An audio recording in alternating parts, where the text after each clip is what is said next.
tajuk adakah masih wujud barang peninggalan Rasulullah sallallahu alaihi wasallam.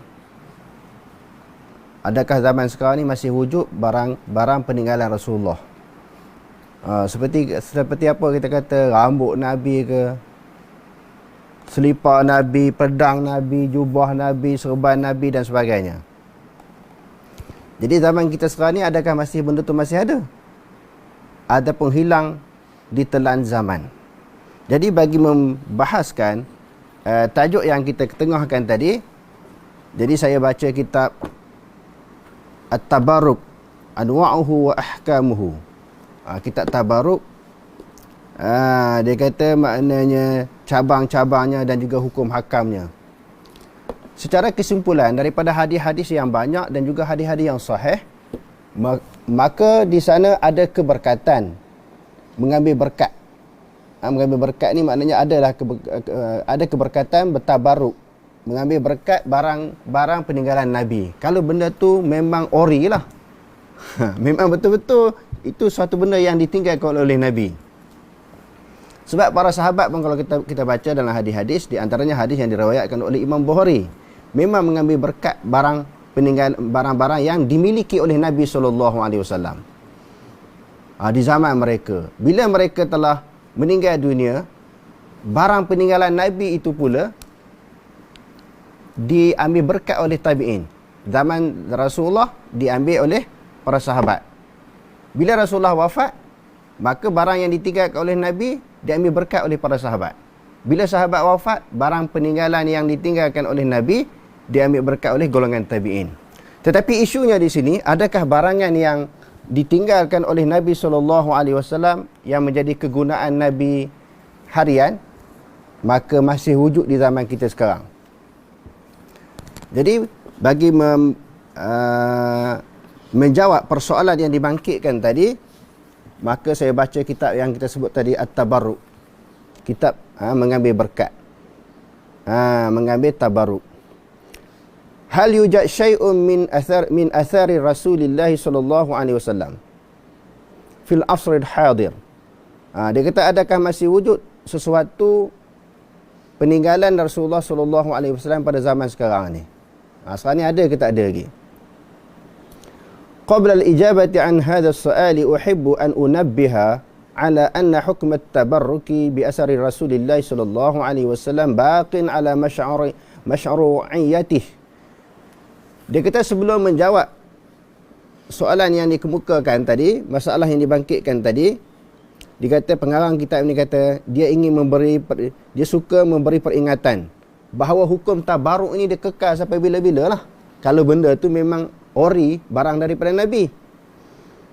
Jadi hukum kita mengambil berkat itu maknanya disyariatkan sampai bila-bila lah, sampai kiamat lah. Tapi kalau benda tu benda ori, maka bukan kata di zaman Nabi SAW sahaja. La yaqtasiru ala sahabati radhiyallahu anhum aw at-tabi'ina faqat rahimahullahu ta'ala. Bukan hanya tertentu kepada sahabat aja ambil berkat, orang lain tak boleh ambil, orang lain pun boleh ambil juga. Dan juga tabi'in, bukan hanya tertentu kepada sahabat dan juga tabi'in. Fa inna barakata asal Rasul sallallahu alaihi wasallam baqiyatun fiha wa laysa hunaka ma yarfa'uha. Dia kata di sini mengambil berkat daripada peninggalan Rasulullah sallallahu alaihi wasallam sekekal. Bukan kata bila Rasulullah wafat tak boleh ambil berkat dah sesuatu yang ditinggalkan oleh Rasulullah. Dan di sana tidak ada sesuatu benda yang menghalang, mengangkat sesuatu perkara yang menghilang, mengangkat keberkatan daripada apa yang ditinggalkan oleh Rasul. Cuma apa yang kita nak bincangkan di sini, adakah benda-benda itu masih wujud, masih ada di zaman sekarang? Wa ijabatun anis sa'alil ani fi dzikri la budda min bayanil umuril atiyah. Dia kata bagi menjelaskan soalan yang dibangkitkan tadi, perlu difahami tentang beberapa perkara. Sebelum kita nak kata ada ke tak ada barang peninggalan Nabi itu, perlu difahami beberapa perkara. Yang pertama dia kata, awalan, jaa fi sahih al-Bukhari rahimahullahu an Amr bin al-Haris radhiyallahu anhu annahu qala ma taraka Rasulullah sallallahu alaihi wasallam 'inda mautihi dirhaman wala dinaran wala 'abdan wala amatan wala syai'an illa baghlatahu bayda wa silahahu wa ardan ja'alaha sadaqatan. Yang pertama dia kata telah datang hadis di dalam Sahih Bukhari daripada seorang sahabat ini Amr bin al-Haris radhiyallahu an, dia kata tidak meninggalkan oleh Rasulullah sallallahu alaihi wasallam ketika dia meninggal dunia. Rasulullah tidak meninggalkan sesuatu ketika dia meninggal dunia, sama ada duit dirham ataupun dinar. Rasulullah tak tinggal. Itu di sudut duit. Dan juga hamba dan juga hamba lelaki ataupun hamba perempuan. Dan juga tidak sesuatu yang ditinggalkan oleh Rasulullah.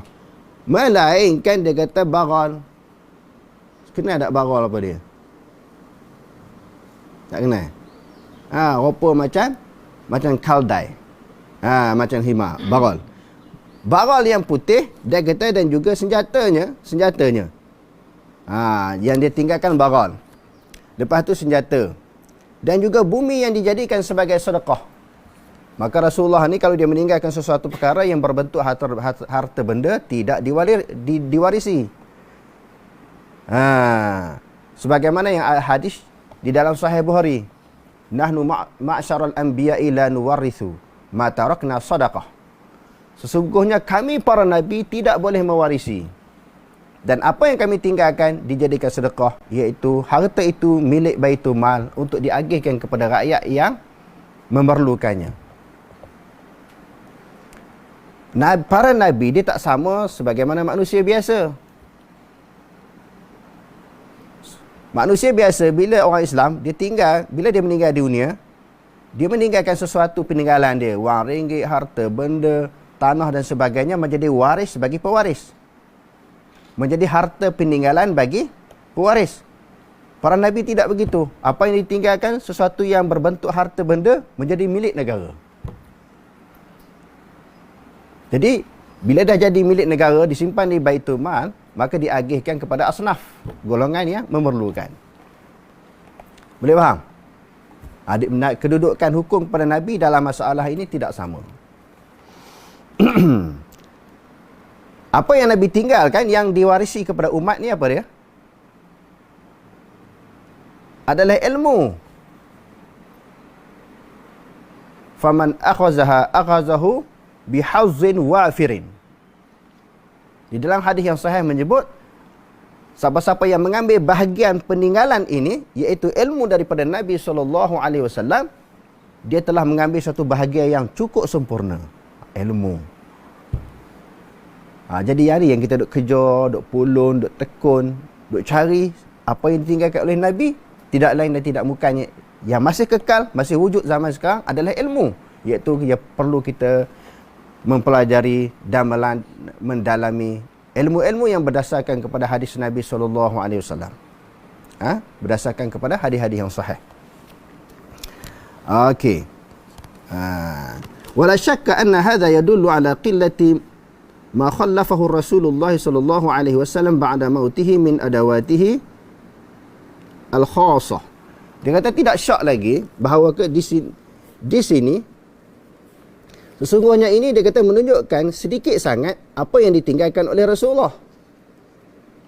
Bila Rasulullah wafat, meninggal dunia, yang Rasulullah tinggal barang-barang yang dia itu adalah sangat sedikit. Okey, itu yang pertama berdasarkan kepada hadis yang diriwayatkan oleh Imam Bukhari.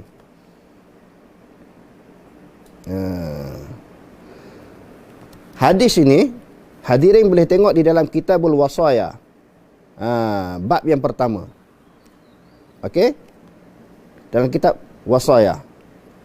Yang dimuatkan oleh Imam Bukhari di dalam sahihnya. Okey, yang kedua. Kita nak tahu ada tak ada barang peninggalan Nabi zaman sekarang ni. Perkara yang kedua yang perlu difahami, thaniyan, waradat akhbarun adidatun ba'da asr sahabati radhiyallahu anhum wattabi'ina rahimahullah. Ila yaumina hadha tadullu ala husuli hadha at-tabarruki bi asari Mustafa sallallahu alaihi wasallam min qibali ba'd khulafai wal ulama'i was salihin.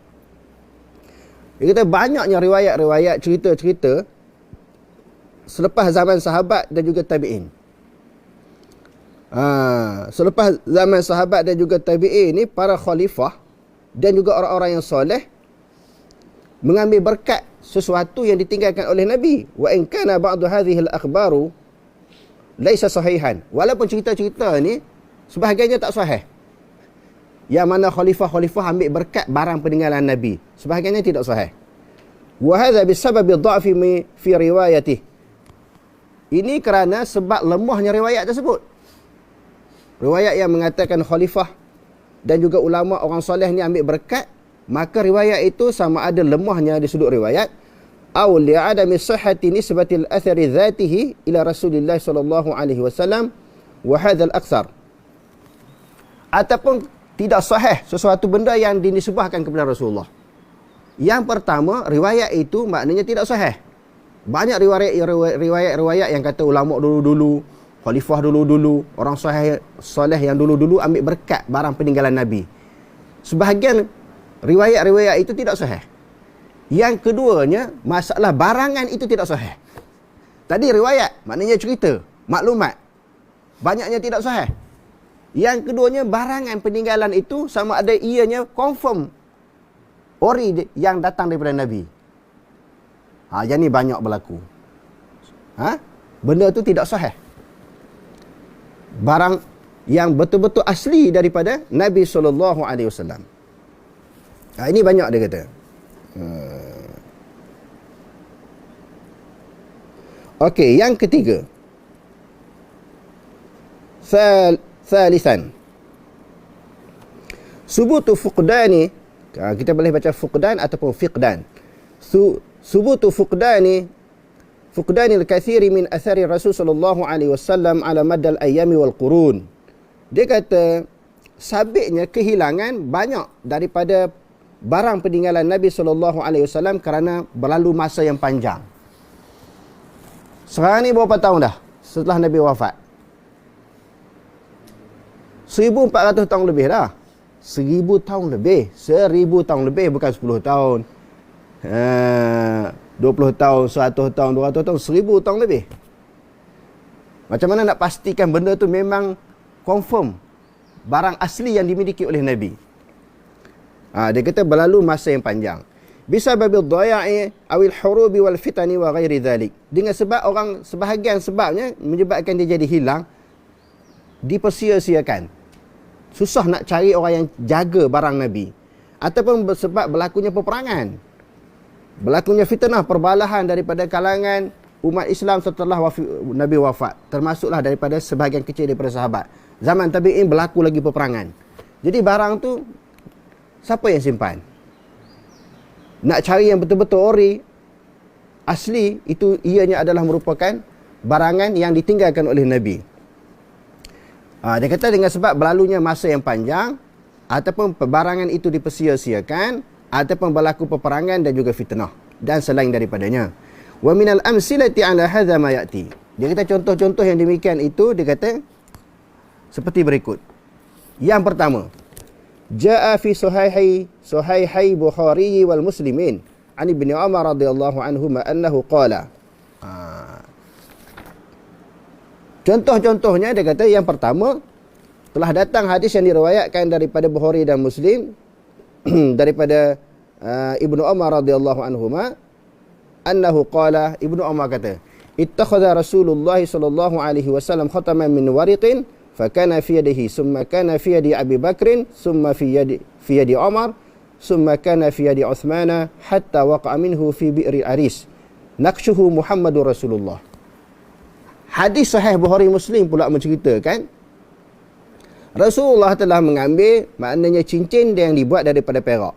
Bila Rasulullah wafat, cincin itu dimiliki oleh Abu Bakar. Yang dia pakai di tangannya, lepas tu dimiliki oleh Abu Bakar, lepas tu Sayyidina Umar, lepas tu Osman. Zaman Sayyidina Osman pula jatuh cincin itu di dalam satu telaga yang dikenali dengan Aris. Dah cincin dah tak ada. Yang mana cincin itu sebut Muhammadur Rasulullah. Zaman dulu lagi, bila untuk memastikan surat itu bukan surat layang, surat itu maknanya dipanggil apa dia, surat rasmi, raja-raja dulu dia ada cop dia. Daripada Raja Hercules, Raja Mesir dan sebagainya dia cop. Kalau surat yang tak ada cop ni, maknanya orang panggil surat layang juga, pada masa tu telah dikenali. Jadi dibentuklah cincin Rasulullah ni tulis Muhammadur Rasulullah. Selepas tu dicop lah. Rasulullah pakai lah. Di sini berlaku perbahasan ulama. Sama ada kita orang Islam lelaki ini disunatkan pakai cincin ataupun tidak. Sebagian ulama kata sunat sebab Rasulullah pakai. Sebagian ulama kata tak sunat. Sebab itu untuk Rasulullah aja. Ini dua pendapat. Macam isu tongkat. Rasulullah pernah pakai tongkat tak? Kita bacalah hadis-hadis yang sahih kan. Rasulullah pernah menggunakan tongkat di penghujung usia dia. Tapi kalau kamu sekarang ni semua orang pakai bawa tongkat, nak ikut sunnah Nabi bawa tongkat, dapat sunat tak? Zu'i ada satu tongkat dia, Imran bawa tongkat dia, Aiman bawa tongkat dia. Sini berapa orang pelajar, penuh tongkat dalam surau kita ni, dalam asrama. Sebab nak ikut sunnah Nabi. Jadi bukan sesuatu, semua perkara yang dilakukan oleh Rasulullah SAW, dia menjadi ikutan kepada kita.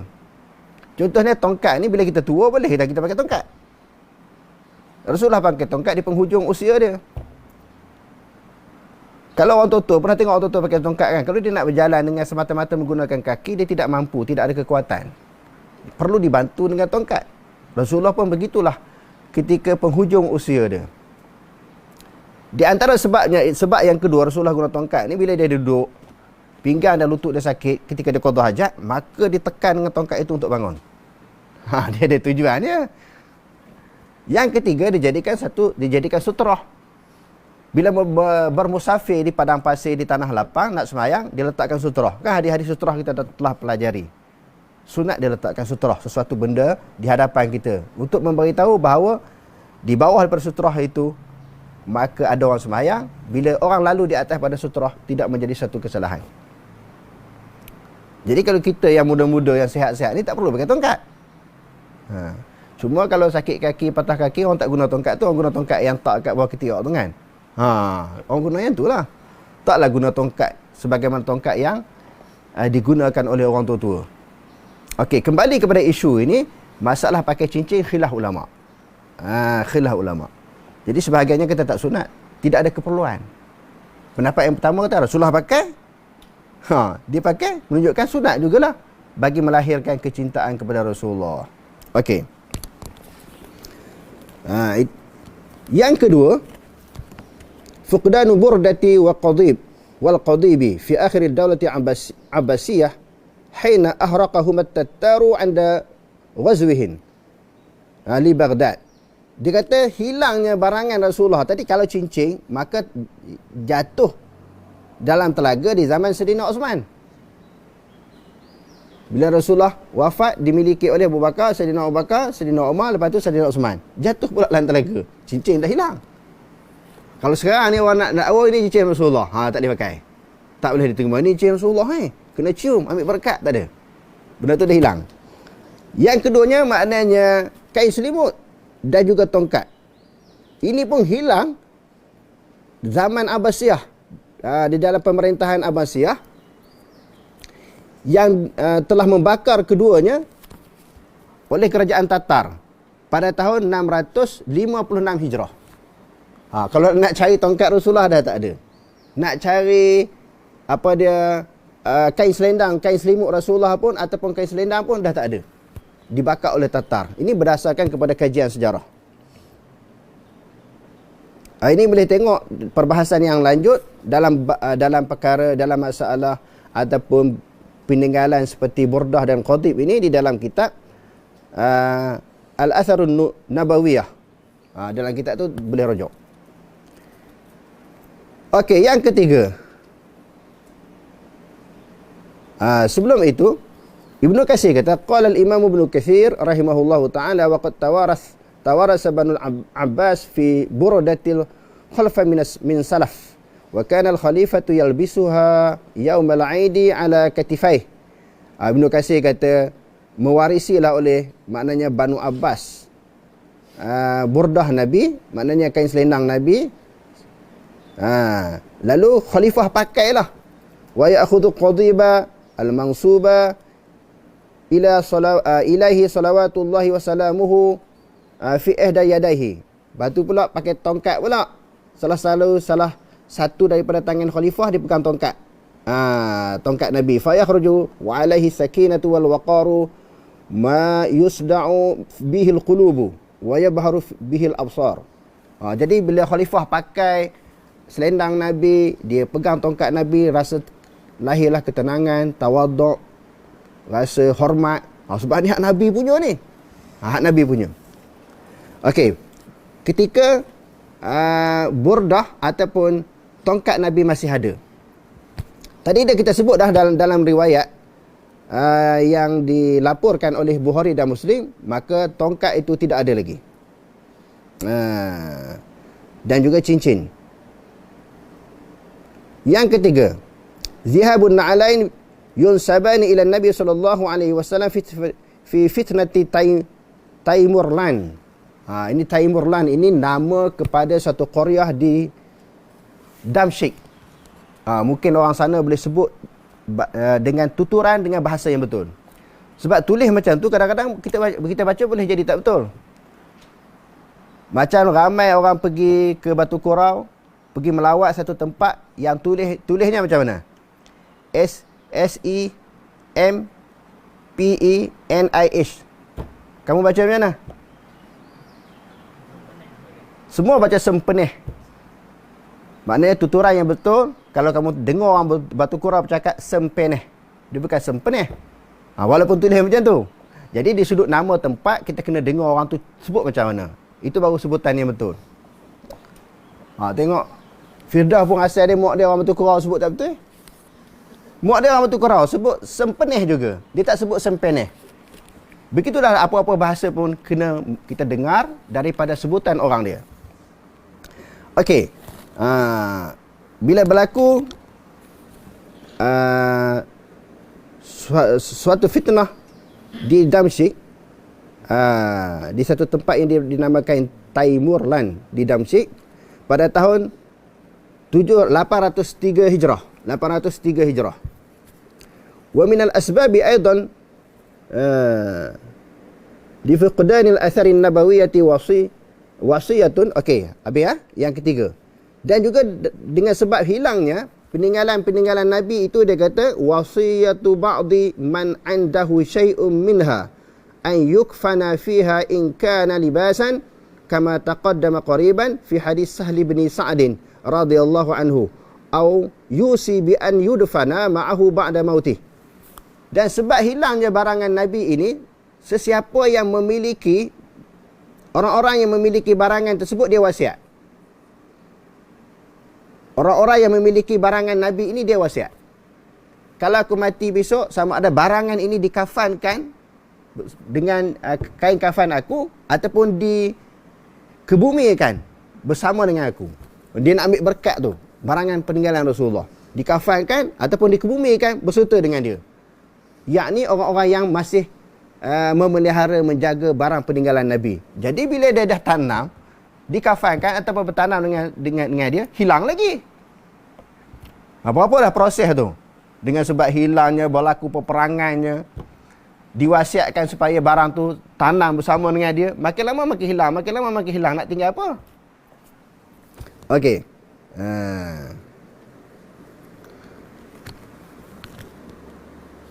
Yang keempat, alasan yang keempat, yang ulama kata barangan peninggalan Nabi ni ada tak ada, tengok hujah yang keempat. Dia kata rabi'an yulhazul kasratul da'i wujudil imtilaki sya'ratin mansubatin ila Rasulillah sallallahu alaihi wasallam fi katsirin minal buldanil islamiyah fil usuril mutaakhirah. Dia kata banyaknya orang mendakwa memiliki rambut Nabi yang dinisbahkan kepada rambut yang dinisbahkan kepada Nabi. Banyaknya orang mendakwa dia telah menyimpan rambut yang dimiliki oleh Nabi. Di zaman sekarang ni banyak kita di negara-negara Islam.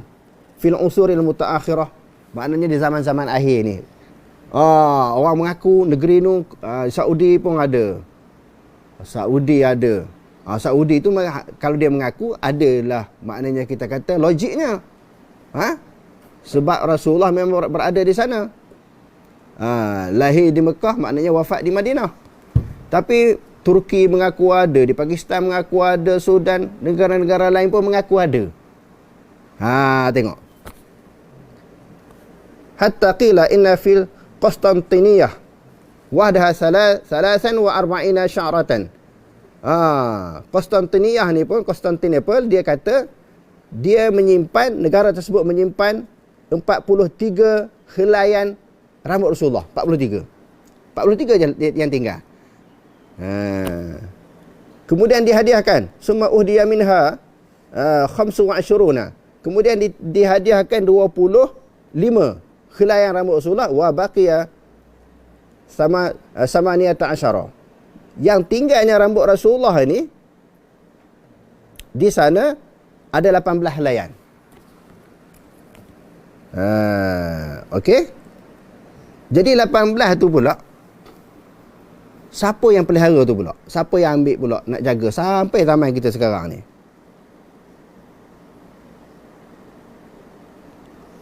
Lalu pengarang kitab ini menyambung lagi, walihadza qala al-muallif kitabil athar an-nabawiyah ba'da an zakara akhbar at-tabarruki bi sya'rati ar-rasul sallallahu alaihi wasallam min qibali ashabihi radhiyallahu anhum famassaha min asy-sya'rati allati tudawiluha an-nasu ba'da dhalika fa inna ma wasala ilaihi ma qusima ba'da al-ashabi bainal ashabi radhiyallahu anhum ghaira anna as-sa'ubata fi ma'rifati sahihiha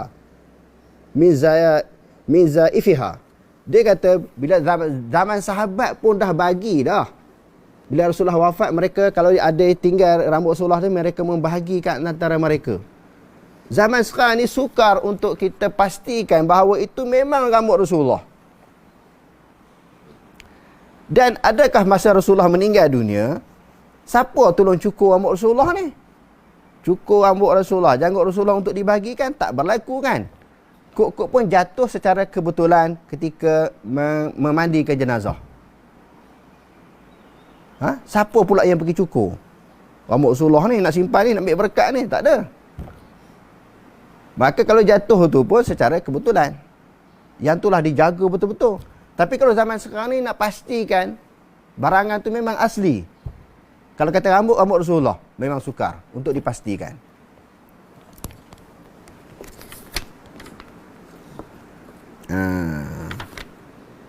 Okey, dia buat kesimpulan di sini. Wa min khilali ma taqaddama fa innama yud'a al-an 'inda ba'd al-ashkhas aw fi ba'd al-mawadi' min wujud ba'd al-athar an-nabawiyyah kasy'arati aw an-ni'ali wa ghayriha mawdi' asy-shakk. Mana-mana orang mendakwa, dia kata kesimpulannya, siapa-siapa yang meninggal mengatakan dia memiliki rambut-rambut Nabi dan juga kasut-kasut Nabi. Zaman sekarang ni, kalau ada orang nak mengaku dia ada simpan rambut Nabi, orang ke, individu ke, tempat ke, yang mengatakan menyimpan rambut Nabi dan kasut-kasut Nabi, ini adalah tempat syok. Datangnya keraguan. Betul ke benda ni dari Nabi? Dia kena bila kata Nabi ni, okey, dia ambil daripada siapa? Ambil daripada siapa? Dia ni ambil daripada siapa? Sampai kepada zaman sahabat. Boleh mari sanad. Buat mari riwayat berserta dengan sanad yang sahih bahawa benda tu confirm daripada Nabi.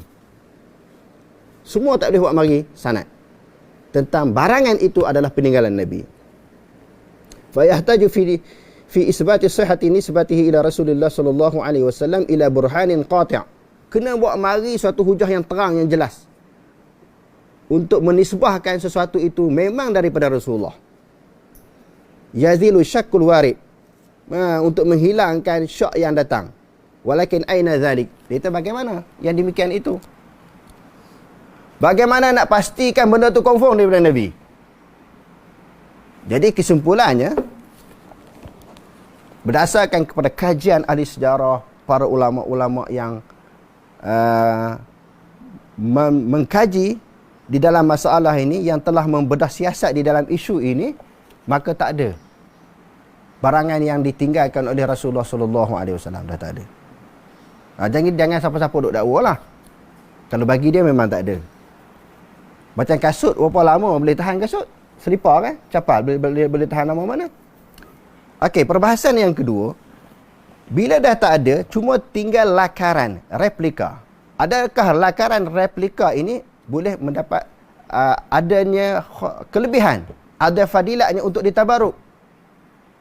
Jawapannya tidak ada hadis. Tidak ada hadis replika, maknanya ada fadilat untuk dijadikan sebagai barang tabarut. Yang seterusnya,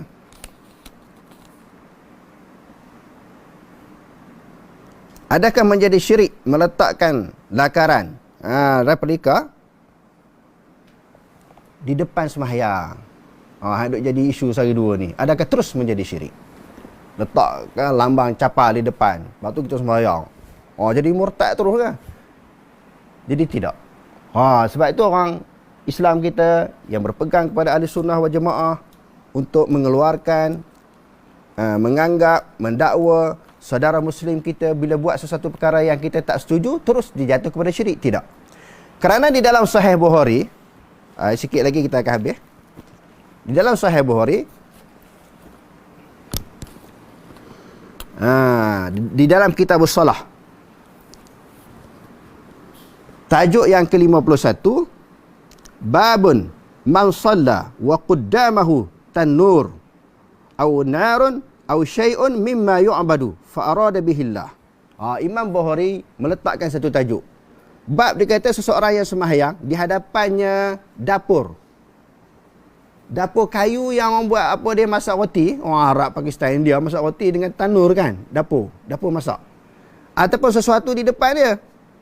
Ataupun api. Dapur ataupun api ataupun sesuatu yang disembah. Tetapi apa yang disembah tu dia niat disembah Allah. Adakah jadi syirik? Jawapannya tidak syirik terus. Tidak syirik. Kecuali apabila dia menganggap api itu Tuhan. Tanur itu Tuhan. Capal itu Tuhan. Waktu baru syirik. Cuma dia letak macam tu, hukum dia makruh. Walaupun kata untuk perhiasan makruh, dia bukan syirik, sembahyang dia masih sah.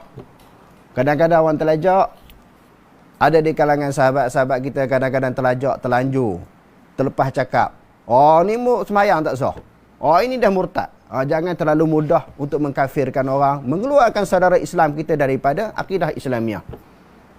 Dan juga jangan mudahkan mengeluarkan saudara Islam kita daripada i'tiqad Ahlussunnah wal Jamaah. Maka nak jadi syirik tidak? Terus menjadi syirik tidak, kecuali dia menganggap lakaran itu, lakaran capal itu yang disembah, didewakan. Terus jadi syirik. Sebab Imam Bukhari letakkan satu tajuk. Lalu diwak mari satu riwayat hadis, uridat alayyan naru wa ana usalli. Nabi tengah sembahyang. Hadis ni kita baca banyak kali dah. Nabi tengah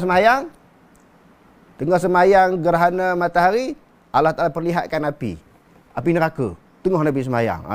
Sebab tu Nabi ni dia khusyuk sembahyang buat ibadat, sebab Allah Ta'ala dedahkan neraka. Syurga pun Allah Ta'ala bentangkan kepada dia syurga. Bila tengah sembahyang, Nabi langkah beberapa langkah nak ambil sesuatu. Sahabat tengok terkejut. Dan tengah sembahyang juga Nabi mengundur beberapa langkah. Lepas tu dia cerita pada sahabat, aku langkah tadi nak ambil buah-buahan daripada syurga. Kalau aku diberi peluang oleh Allah Ta'ala ambil, bagi pada kamu makan, kamu tak akan lapar selama-lamanya.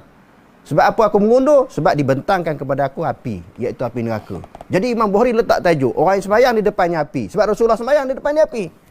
Tapi Rasulullah bukan sembah api. Dan asal hukum sebagaimana yang disebut di dalam hadis, kita sembahyang di mana pun sah. Walaupun sama ada dalam masjid ke, tanah lapang ke, dalam gereja, dalam gereja pun sah, dalam tokong, dalam kuih sah sembahyang. Berdasarkan kepada hadis Nabi SAW, وَجُئِلَتْ لِيَ الْأَرْضُ مَسْجِدًا وَطُهُورًا فَأَيُّمَا رَجُلٍ مِّنْ أُمَّتِي أَدْرَكَتْهُ الصَّلَاةُ فَيُصَلِّي. Dijadikan bumi ini sebagai masjid, lagi bersih. Mana-mana umat aku, bila masuk waktu sembahyang, dia boleh sembahyang di mana sahaja. Jadi para ulama membahagikan dalam gereja pun boleh sembahyang, dalam kuih pun boleh sembahyang, dalam tokong pun boleh sembahyang. Kalau tak ada tempat. Tak ada tempat lain, kebetulan tempat lain semua banjir. Tokong duduk tempat tinggi, kuih duduk tempat tinggi, sembahyang atas tu. Bila kita sembahyang dalam tokong, dalam kuih, dapat elok tak di kiri kanan tu ada berhala? Ha? Dapatkah kita mengelak benda tu berhala macam tokong kuih Hindu, berlombok-lombok Tuhan dia dalam tu kan. Sebab itu bila kenal Tuhan melalui akal, satu agama dia kata ini Tuhan dia. Macam-macam Tuhan lah. Agama lain pula kata ini Tuhan. Maknanya banyaknya agama-agama kerana mengenal Tuhan berdasarkan kepada akal, bukan kepada wahyu Allah daripada Quran dan juga hadis Nabi SAW. Maka di sudut asas hukum, maka haruslah kita sembahyang di mana sahaja. Tapi hati niat kita sembah Allah Ta'ala. Nampak? Jadi isu maknanya capa duduk di mihrab ni, kita nak kata syirik, murtad, tak boleh. Itu terletak kepada niat individu. Kalau dia kata benda tu memang Tuhan, dia sembah, mereka kufurlah, terkeluar daripada Islam. Tetapi kita yakin bahawa orang yang buat macam tu, dia tak menganggap itu Tuhan dia sembah Allah Ta'ala. Itu jangan cepat kita mengkufurkan orang walaupun kita berbeza pendapat dengan mereka, walaupun mungkin aliran berbeza, tetapi nak mengkufurkan orang, nak mengeluarkan orang daripada Islam dan ahli sunnah jemaah tak boleh. Cuma yang seterusnya itu membawa kepada syirik. Yang tu kita boleh kata. Sebab apa mula-mula berlaku syirik di zaman selepas di zaman Nabi Nuh alaihi salam? Sebab mereka memuja orang alim. Mula-mula buat lakaran je, tak sembah. Sebab tu dia kata la tazarunna alihatakum wala tazarunna waddan wala suwa'a, sampai habis tu kan. Jangan kamu tinggal sembah Tuhan. Jadi suwa'a, yaghutha tu, nasra tu pun jangan tinggal. Nak samakan orang soleh dengan Allah Ta'ala. Mula-mula buat lukisan, tak sembah. Lepas tu buat patung, tak sembah. Generasi yang ketiga, kita dah baca dalam kitab Qisasun Nabiyyin yang dikarang oleh Maulana Ali Hasan An-Nadawi. Maka generasi yang ketiga inilah datangnya was-was daripada syaitan. Sebenarnya generasi yang buat patung ni dia sembah. Kenapa kamu tak sembah? Mereka mula-mula nak sembahyang tak di depan, sembah Allah Ta'ala. Sembah Allah, tak sembah patung. Sampai generasi yang ketiga ni terus sembah patung. Yang ni sebagai langkah berjaga-jaga, tak boleh buat. Letak sesuatu objek yang menjadi kebanggaan. Lama mungkin Tok Guru kata mukhalafatuhu ta'ala lil hawadis. Allah Ta'ala tak sama dengan baharu. Dia faham lagu tu, okey lah. Sebab dia faham, dia mengaji sifat 20. Allah Ta'ala tak sama. Takut generasi demi generasi. Tok Guru dulu macam mana? Takut jadi macam cerita orang soleh di zaman Nabi Nuh tu tadi. Dia sembah berhala pula. Yang tu kita panggil tutup jalan. Langkah waspada. Jadi langkah waspada ni saya nampak golongan yang mengaji akidah melalui akidah salaf. Mereka terlalu berhati-hati. Takut sesuatu terjerumus, terjebak, terjatuh kepada maknanya bahaya syirik. Sebab tu awal-awal sekali, kalau orang yang mengaji tentang akidah salaf ini, dia terlalu berhati-hati. Takut jadi syirik. Sesuatu yang membawa kepada perkara yang boleh mendatangkan syirik, disekat awal-awal lagi. Itu untungnya mengaji akidah salaf. Ada pihak dia tahu, tak apa, ni tak ada apa, ni ambil berkat. Esok generasi yang akan datang macam mana? Sekurang-kurangnya adalah makruh. Sebab apa? Nabi SAW, dia masuk ke rumah Aisyah, dia tengok langsir rumah Aisyah tu ada gambar-gambar bunga-bunga kan. Lalu Nabi kata, Ami ti'ani kiramaki. Turunkan langsir itu kerana dia mengganggu aku dalam sembahyang. Nabi bukan sembah gambar tu, tapi gambar tu duduk depan ganggu dia sembahyang. Nabi kata turunkan. Sekhusyuk Nabi boleh datang gangguan dalam sembahyang bila dia tengok gambar-gambar tu. Nabi pandai khusyuk. Kenapa ada gangguan di dalam pemikiran dia bila dia sembahyang? Kita bukan Nabi. Bila tengok sesuatu ni, bolehkah kita tak terbayang? Bila tengok tu, kita tak buat andaian, tak buat syarahan. Mesti ada syarahan, ada huraian daripada gambar yang kita lihat. Contohnya orang tak di depan kita sembahyang atas sejadah tu kan. Depan sejadah tu, atas sejadah tu ada gambar Kaabah. Bagi orang yang tak pergi lagi, dia duduk baca dah tengok gambar Kaabah tu. Teringin nak pergi Kaabah, rindunya Kaabah, nak berdoa depan Kaabah. Dia bayanglah dalam kepala dia, baru tengok gambar Kaabah. Kalau bagi orang yang dah pergi pula, seronoknya aku keliling 7 kali tahu hasil ni, Kaabah ni. Dia duduk bayang situ. Walaupun gambar Kaabah, ini gambar selipar. Lagi, dia jadi makruh. Tak boleh lari daripada makruh. Sebab tu jangan diletak. Sebab tu kena ada pihak yang berani tegur, arahkan supaya turunkan. Ni kata hiasan, orang kata Apa beza hiasan letak kipas ke, letak kan ada orang sembahyang ni gambar air terjun ke, apa beza dengan capal ini, dengan replika capal Nabi? Ada beza. Sebab orang tak puja, orang tak agungkan gambar air terjun. Orang tak agungkan kipas. Orang tak agungkan benda-benda lain. Tetapi didewakan, diagungkan replika ataupun lakaran kasut Nabi. Lakaran capal Nabi. Yang tu dia ada beza. Kadang-kadang orang lawyer buruk, apa beza gambar ni dengan gambar ni? Ada beza. Sebab yang ni dipuja. Yang ni dihormati. Yang ni diagungkan. Jadi yang seterusnya, apa yang kita nak sebut di sini, nak terus menjadi syirik, tidak.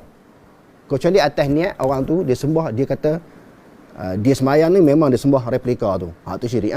Tapi yang tu ada dalam hati, kita tak tahu. Jangan cepat kita mengkufurkan. Tapi dalam waktunya sama, hukumnya makruh, perlu dielakkan, perlu ditanggalkan replika tersebut.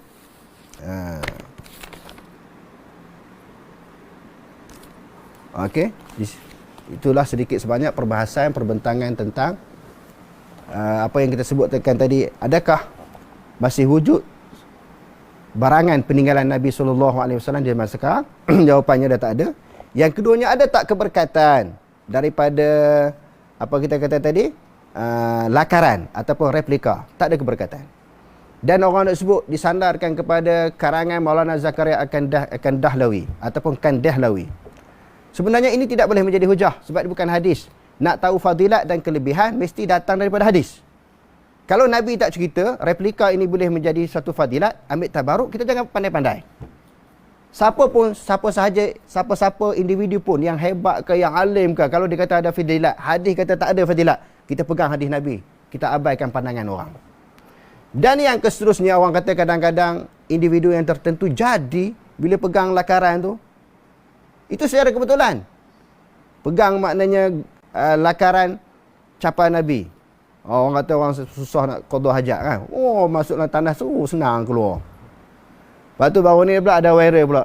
Untuk memudahkan bersalin, pegang gambar capal tu. Senang bersalin. Itu mungkin terjadi kepada individu-individu secara kebetulan. Dengan izin Allah. Bukan kerana capal tu pun secara kebetulan. Kadang-kadang pegang nak bersalin, pegang handphone. Boleh jadi dia senang bersalin juga. Bukan semestinya dia pegang capal. Ataupun dia pegang matan binak macam ni. Nak bersalin ni, siapa-siapa yang nak bersalin kan, dia pegang. Boleh jadi juga. Itu saya ada kebetulan. Itu tidak boleh menjadikan satu hujah.